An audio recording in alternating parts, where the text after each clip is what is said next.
Court के chief justice के बारे में भी यही किया है हमने, एक बार हो चुका है ऐसा। नोटिस दिया, ये गुनाह इन्होंने किया है, ये जो सेक्शन है कॉग्निजेबल नॉन वेलेबल है, आप इनको 7 दिन के अंदर अरेस्ट कीजिए, एक्शन लीजिए, नहीं तो हम सभी लोग सेक्शन 43 सीआरपीसी के तहत आकर खुद अरेस्ट करेंगे और आपको हैंड ओवर करेंगे। आप एक इमेजिन करो,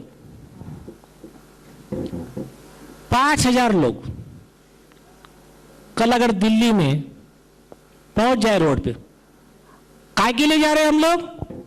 वो हमको काम ही नहीं करने के, ये आंदोलन जिंदाबाद मुर्दाबाद, हमारा कानूनी हक, ये क्या है? देखो, आपको बहुत बड़े प्लान के तहत इधर घुमाया जाता है। उनको पता है कि आप होशियार बन गए तो उनकी दुकानदारी बंद, तो आपको कहां घुमा देते? अग्निवीर योजना, ट्रेन जलाओ, अरे वो सीए आ गया, इधर तोड़फोड़ करो। अरे सिंपल चीज, किसान आंदोलन में क्या हुआ? नहीं पसंद आया आपको कानून, इधर सुप्रीम कोर्ट में गए तो स्टे हो गया तुरंत। बाद में इन्होंने कहा कि नहीं, हम शांतिपूर्ण तरीके से आंदोलन करेंगे, सरकार को वापस लेना पड़ा। यह तरीका है। अपने संगठन का कोई भी कार्यकर्ता ना खुद ऐसी किसी गतिविधियों में शामिल होगा, ना किसी को होने देंगे। आप समझाइए, ये देश हमारा है। कोई अपने घर में तोड़फोड़ करता है क्या? तोड़फोड़ नहीं करने की, तोड़फोड़ करेंगे तो नुकसान किसका है? हमारा ही है। अरे हम कोई टैक्स बढ़ेगा ना, अगर ट्रेन जल गई तो कहां से उसका सरकार क्या करेगी? ठीक है, पैसा कम बढ़ रहा है, नई ट्रेनें बनाओ, सो लोगों को कीमतें बढ़ा दो, टैक्स ये बेवकूफी कर रहे हैं हम लोग। और वो लोग क्या चाहते हैं? तुमको इसमें ही उलझा के रखने का, सारे सभी लोगों को इधर उलझा के रखो, उधर उनका करप्शन, उनके बहुत बड़े बड़े बंगले अमेरिका में, स्विट्जरलैंड में सब ले लेके रखे इन लोगों ने। सबका एक सबका हिसाब करेंगे। तो अगर 10,000 लोग, मतलब अभी हमारा आंदोलन कैसा रहेगा? 5,000 10,000 लोग जाएंगे, मास्क का मैंडेट लाकर लोगों की जान धोखे में डाली,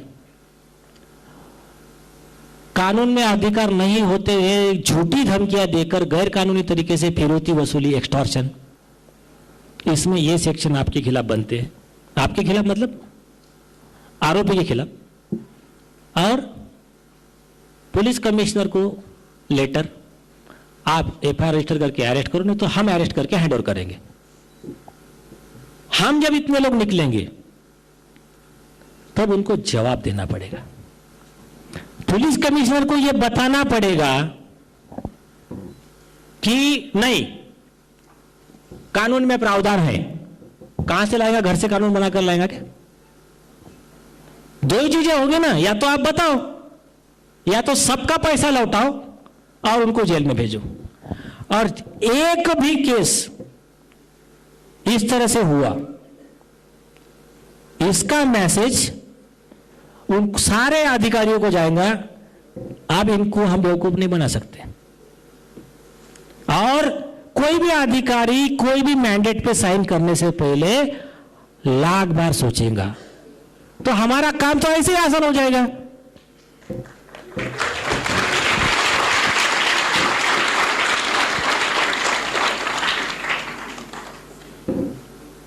तो मुंबई में हमने कोर्ट को यही बात बताई। डीएम एक्ट कहता है कि कोर्ट ये कर सकता है, फाइन ले सकता है, वो 5 साल 10 साल के बाद केस चला तो। अब उसके लिए भी इनको साबित करना पड़ेगा कि मास्क से इन्फेक्शन रुकता है। तो सबूत तो सब हमारे फेवर में थे। ऐसे कंडीशन में आपको पता है क्या, ऐसा ही केस हुआ यूपी का, 4 महीना पहले की बात है। यूपी गवर्नमेंट ने कानून लाया कि जो भी दंगा करेंगे उनकी संपत्ति सीज कर दी जाएंगी, बुलडोजर चलाए जाएंगे, जो भी उन्होंने किया, जो तोड़फोड़ होगी उसकी वसूली हम उन लोगों से करेंगे। ऐसा कानून लाया उन्होंने, कानून लाकर पैसा वसूल लिया। मैटर सुप्रीम कोर्ट में रीट लगा। सुप्रीम कोर्ट ने क्या बोला? बोले तुमने कहां से लाई कानून की प्रक्रिया? बोले तुम ही कंप्लेनेंट, तुम ही उसके सरकारी वकील और तुम ही जज। मास्क में क्या हो रहा है? मास्क में दिल्ली गवर्नमेंट ने जो उनके जो लोग अपॉइंट किए प्राइवेट वाले, क्या सिविल डिफेंस, हमारे इधर ये है मार्शल, म्युनिसिपल कॉरपोरेशन के मार्शल, तो ये लोग रुकाते हैं, रुक क्या पैसे दे, नहीं तो अभी पुलिस बुलाता हूं। तो ये बन गए खुद कंप्लेनेंट, खुद ही जज और खुद ही वकील, और वहां पर ही जजमेंट 500 रुपया भरना पड़ेगा। तो हमने कोर्ट को बोला कि ये गलत था। और देखिए जितनी बातें मैंने बताया, मैंने कुछ भी नया नहीं बताया, सारे केस लॉ ऐसे हुआ है। तो हमने कहा अभी जितने लोगों का पैसा लिया है सबका लौटाने का ऑर्डर करो। ऐसा ही स्पेन में हुआ है। स्पेन में कोर्ट ने कहा नहीं आपका गलत था, गवर्नमेंट ने बिना किसी के कहे, बिना कोर्ट के कहे तुरंत सबके पैसे लौटा दिए।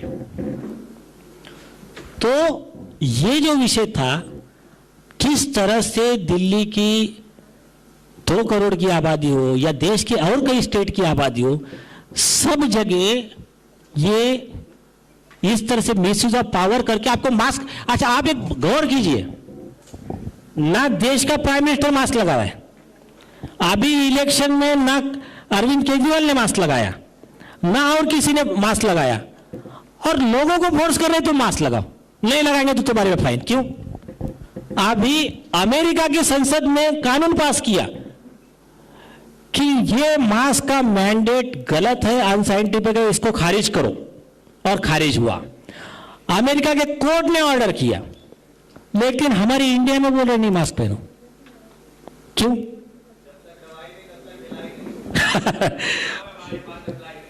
और हर इसमें सिर्फ ये नहीं है, इनकी हर चीज फ्रॉड है। बोले 2 गज की दूरी, तो इस पे आरटीआई एक्टिविस्ट ने बहुत बढ़िया सवाल पूछा, आपके पास क्या साइंटिफिक एविडेंस है कि 2 गज की दूरी से कोरोना नहीं फैलता है या उससे बचाव होता है? उन्होंने लिख कर दिया हमारे पास में कोई प्रूफ नहीं है।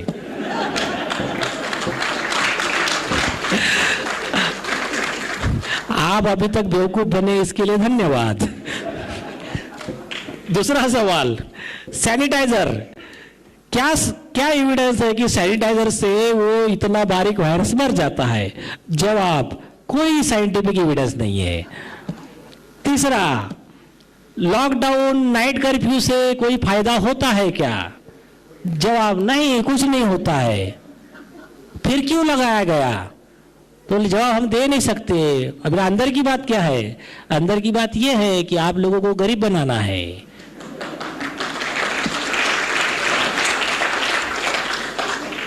और क्या था, प्लान क्या था? और बताइएगा आप। बीमार गिराना है, गरीब बनाना है, गुलाम बनाना है। लेकिन क्या है, वो लोग सक्सेस क्यों होते गए? आज आप सब लोग आए हो, यहां पर इतने लोग हैं, तो हमारी एक पावर अलग है। एक आदमी इंडिविजुअल अपने गांव में लड़ रहा है, एक आदमी इंडिविजुअल अपने गांव में लड़ रहा है, पावर है क्या उतनी? मैं बार बार कहता हूं, सूरज की रोशनी फैली हुई है, जब एक लेंस के थ्रू एक जगह कॉन्सेंट्रेट करोगे तो आग लगा देंगी। वैसे ही अगर मैंने अपने संगठन में एक उसका कार्टून बताया था लास्ट टाइम, ये बस है, ये बस खड़ी हुई है। राजीव भाई दीक्षित क्या कहते थे कि बोले ड्राइवर बदल के ज्यादा फायदा नहीं होने वाला, बस ही खटारा हो गई, थोड़ा बस को थोड़ा सुधारो, सिस्टम को सुधारो। अब ये बस हमारी जो बिगड़ी हुई बस है, ये बस को आधे लोग इधर से धक्का मार रहे, आधे इधर से मार रहे, आधे इधर से मार रहे, आधे कहीं हिलेंगे क्या? सब लोग एक ही तरह एक ही प्लान के तहत एक कोई ड्राइविंग सीट पे बैठेगा, कोई इधर से धक्का मारेगा, ये भी सामने सपोर्ट करेगा। इस तरह से जब काम करेंगे ना तब वो गाड़ी आगे जाएंगी।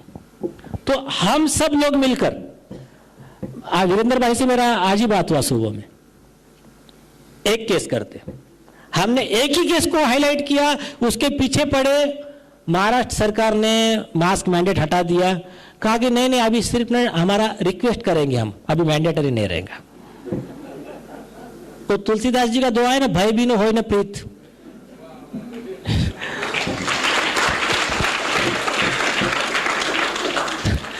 तो जब अधिकारियों को दिख गया जेल में जा सकते हैं, ये ख्याल में रखना, अधिकारी, मैं ना मेरा पूरा जिंदगी अधिकारियों के साथ डील करने में ही गया है। जैसा दांत का डेंटिस्ट होता है, हार्ट का कार्डियोलॉजिस्ट होता है, वैसा ही अधिकारियों के केसेस ही लड़ कर मेरा मतलब उसी में जिसको बोल सकते थोड़ा बहुत एक्सपर्टाइज हुआ है। तो अधिकारियों का बहुत सिंपल, इनको डील करने का बहुत सिंपल तरीका है। इनको ना दो चीजों से डरते हैं, ये कानून को उनको खींचकर कोर्ट में लाने का, वहां अपना एरिया है, और दूसरा मासेस का, मेजॉरिटी का ओपिनियन। उसमें इवन आपने देखा होगा जजेस भी अपने ओपिनियन चेंज कर देते कई बार, लॉ में नहीं होता है वो भी काम कर देते मेजॉरिटी पे, जो पब्लिक का प्रेशर रहता है। एक्चुअली ऐसा नहीं करना चाहिए, हम ऐसे किसी सिस्टम का समर्थन नहीं करते। तो अधिकारी लोग क्या करते हैं, पहले आपको डरा के देखते हैं, आपने बोल ऐसा थोड़ी होता है, अंदर कर देंगे तुमको। उसने बोला ऐसा क्या, कोर्ट में गया, शाम में कोर्ट में जाऊंगा, आजा चल क्या करना है कर। छोटे छोटे किस्से बताता हूं मैं आपको। वो आदमी कोर्ट में गया, कोर्ट में जाने के बाद में पहले तो जज क्या करते, अवॉइड करते अधिकारी के खिलाफ के केसेस। तो वो आदमी थोड़ा सा वकील का वगैरह समर्थन लिया, खुद ही पढ़ा, फिर जज ने समझ निकाला पुलिस को। पुलिस वाला आया, जैसा कोर्ट में आया फिर इनकी लैंग्वेज बदल जाती है, क्या साहब यार छोटी सी बात को दिल को लगा लिया तुमने। तो इसके मैं आपको दो छोटे छोटे किस्से बताता हूं जो आप लोगों पर बीती होगी, लेकिन आप लोगों ने छोड़ दिया होगा। कुछ लोगों ने लड़ा, उन्होंने उसमें कॉम्पेंसेशन लिया और वो केस लॉ बन गई, देश का कानून बन गए। एक केस है हमारे मुंबई का वीना सिप्पी का, दूसरा केस है अभी जिस पर नंबी नारायण पे मूवी बनी है, देखिए एक साइंटिस्ट है नंबी नारायण, यस, तो उनको झूठे केस में अरेस्ट किया था। उन्होंने रेट लगाया सुप्रीम कोर्ट में, सुप्रीम कोर्ट ने उनको 50 लाख रुपए इंटरिम कॉम्पेंसेशन दिया। दूसरा में, ये तो नंबी नारायण साहब थोड़े हाई फाई हो गए, वकील वगैरह साथ में थे उनके। दूसरा किस्सा मैं एक मुंबई की लेडी का बताता हूं। वीना सिप्पी नाम की हमारे इधर एक छोटी एक्टिविस्ट है, एक, उसका कुछ झगड़ा हो गया, तो रिलेटिव थोड़े पावरफुल थे, उन्होंने प्रेशर लाके पुलिस को बोल के इसको अरेस्ट कर लिया, और अरेस्ट करके दूसरे दिन कोर्ट में हाजिर किया, कोर्ट ने छोड़ दिया उसको। इसने इन पर्सन पिटीशन लगाया, कोई वकील नहीं, कुछ नहीं। उसका पिटीशन कोर्ट में आया हियरिंग को, इसने एकदम सिंपल कोर्ट को बोला, यही सोच आप सबको रखनी है। पहली चीज, मेरे खिलाफ का ऑफेंस ऐसा कौन सा इतना सीरियस था कि मुझे अरेस्ट किया गया। दूसरी चीज, बेलेबल ऑफेंस था, मुझे बेल नहीं दी। और तीसरी चीज, मेरे साथ मिसबिहेव किया, मैं तो शांत थी। कोर्ट ने जवाब मंगाया पुलिस से, पुलिस वालों ने वही हमेशा एडजस्टमेंट करके स्टेशन डायरी को, अभी तो राइट टू इंफॉर्मेशन आरटीआई की वजह से तो बहुत आसान काम हो गया, अब इनके रिकॉर्ड ज़्यादा गलत नहीं कर सकते। सीसीटीवी लग गए सारे पुलिस स्टेशन में सुप्रीम कोर्ट के ऑर्डर से, हाई कोर्ट के ऑर्डर से। और एक बात ख्याल में रखना, जितने आप मसले देख रहे हो, अभी कल हमारे महाराष्ट्र का सरकार की जो उथल पुथल हो रही थी, तो इसमें लास्ट में सॉल्यूशन के लिए वकील और कोर्ट के पास ही आना पड़ा। तो हमको हमारे हर कार्यकर्ता को एक अच्छे वकील के जैसा लॉ का नॉलेज वाला बनाना है, और ये बहुत आसान है जो मैं आपको बता रहा हूं ना।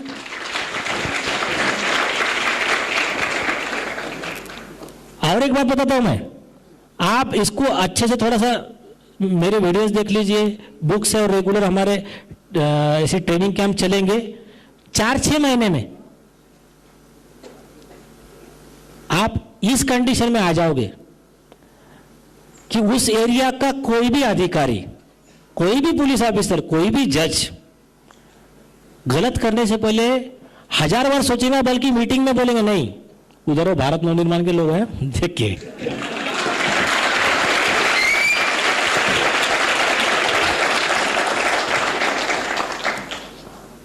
और इसी तरह से हमारा काम चलता रहा, मां भारती परमात्मा का आशीर्वाद रहा, तो वो दिन दूर नहीं जब देश में सरकार किसकी भी बने, काम वही होगा जो हम तय करेंगे।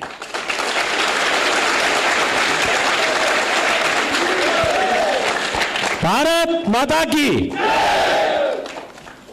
और हम, इसका मतलब ये नहीं कि हमारी पावर बढ़ गई तो हम भी गलत काम करना चालू करेंगे।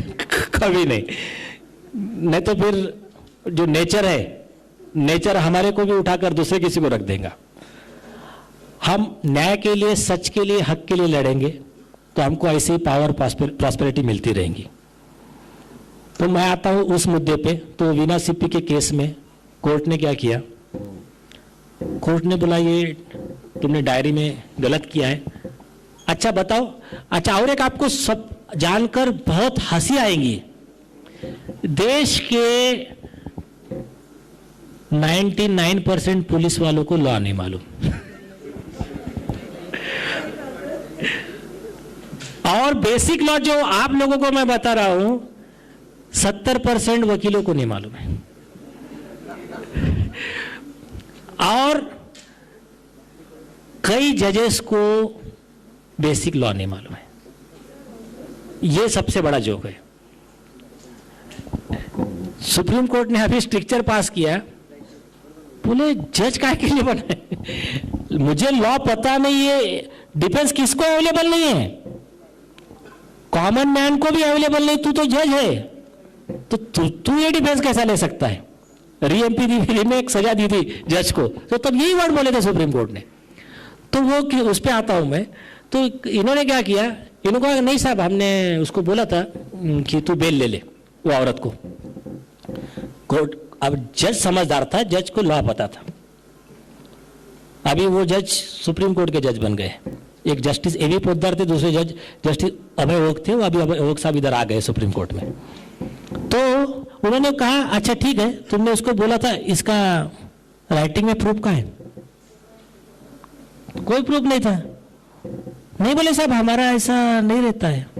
तो जज ने कहा क्या तुम इंडिया में हो ना, कि पाकिस्तान का लॉ पढ़ कर आए हो। बोले यहां पर हमारे लॉ में स्पेसिफिक प्रोविजन है, सेक्शन 50 ऑफ सीआरपीसी में, कि कोई भी व्यक्ति को आप अरेस्ट करते हो, उसको अरेस्ट करते समय आपको रीजन देना है क्यों अरेस्ट किया जा रहा है, एक। और दूसरा, अरेस्ट करने के बाद में बेलेबल सेक्शन है तो बेल लो, ये उनको बताना है। अब ये आपने नहीं बताया, इसके लिए आप दोषी हो। और अभी थोड़ा समय के अभाव में मैं 2 मिनट में कंक्लूड करता हूं। तो कोर्ट ने कहा कि आपको कॉम्पेंसेशन देना पड़ेगा, उसका लॉ है। अगर सरकार का कोई भी कर्मचारी के गलती की वजह से किसी व्यक्ति के फंडामेंटल राइट का, संवैधानिक अधिकारों का हनन होता है, तो सरकार उस व्यक्ति को कॉम्पेंसेशन देने के लिए बाध्य है। अब वो जो कॉम्पेंसेशन है, कॉम्पेंसेशन कितना तो लेडी ने कहा, वो जो लेडी की सोच थी वैसी ही सोच हर आदमी की चाहिए। सर बोले मुझे 10 करोड़ चाहिए, तो कोर्ट ने कहा क्यों? तो उसने कहा कि मैं यही सवाल आपसे एक्सपेक्ट कर रही थी। जज को कहा सुप्रीम कोर्ट के जज को सैलरी कितनी होती है? बोले 1 लाख रुपए, 2 लाख रुपए। तो तुम्हारे सुप्रीम कोर्ट के एक जज का, रिटायर्ड जज का, टाइम्स नाउ अर्नब गोस्वामी ने एक फोटो दिखाया था 15 मिनट के लिए गलती से, तो उसको कितना रुपया दिया? 100 करोड़ रुपया। तो मेरे हिसाब से मैं भी तो 30-40 हजार रुपया कमाई लेती हूं ना, मेरे तो 10, लेकिन मेरे साथ तो अन्याय ज्यादा हो गया। मैं तो 1 दिन जेल में रही, वो तो 15 मिनट उसका फोटो दिखाया था। तो जज के पास कोई जवाब नहीं था। जज ने ऑर्डर में लिखा ओके ओके, आप बाकी का कॉम्पेंसेशन नीचे से ले लेना, मैं आपको अभी 2.5 लाख रुपया दे देता हूं। 2.5 लाख रुपए का कॉम्पेंसेशन ऑर्डर हुआ। और कॉम्पेंसेशन कैसा होता है? सरकार तुरंत दे देती है, वो पैसा वसूल किया जाता है उस पुलिस ऑफिसर के, उस अधिकारी के सैलरी में से। अगर जज भी ऐसी गलती करे तो जज के भी सैलरी से वसूल करने का भी प्रोविजन है। तो ये इस तरह से लॉ है। तो ये आज का ये पहला सेशन यहाँ कंप्लीट करते हैं। तो इस तरह का, इस सोच को साथ में लेकर हम यूनाइटेडली अभी एक केस करेंगे दिल्ली का, उसके बाद में पूरे देश को दिशा देंगे कि ऐसा केस करना है। उसके बाद में जो न्यूसेंस है इनका कम हो जाएगा और हमारी भारत नवनिर्माण के टीम का 1 by 1 सक्सेस बढ़ता रहेगा। और आप सबके सहयोग से और इस परमात्मा के आशीर्वाद से, माँ भारती के आशीर्वाद से हम बहुत जल्द इन पापियों को देश से निकाल भगाने में और सत्य का, न्याय का, हक का राज लाने में सफल होंगे। जय हिंद।